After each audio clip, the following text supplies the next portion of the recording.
রাত 1টা, ইয়েস ঠিক রাত 1টা, অদ্ভুত টাইমিং পড়েছে। বাট আই এম সরি, আমি যে বড় ভিডিওটা বানিয়েছিলাম সেখানে টাইমিং মিস্টেক ছিল, যে কারণে আমি তোমাদেরকে ওখানে পিন কমেন্টও করে দিয়েছি।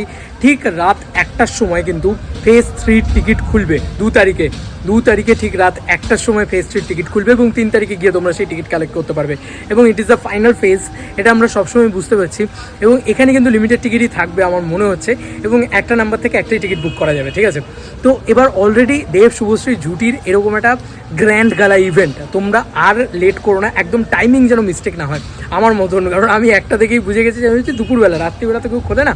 বাংলা ভাষার ছবিতে বোধহয় প্রথমবার হচ্ছে যে ঠিক রাত্রির 1টার সময় নাকি খুলবে, মানে ফেজ খুলবে এবং ফেজের টিকিট খুলবে। আমি বলবো ঠিক রাত্রি 12:30টার সময় তোমরা বসে যাবে। রাত্রির 1টা AM বলা হয়েছে যখন, সেক্ষেত্রে 1 তারিখেই রাত্রির বেলা এই কিন্তু 2 তারিখ পড়ে যাচ্ছে।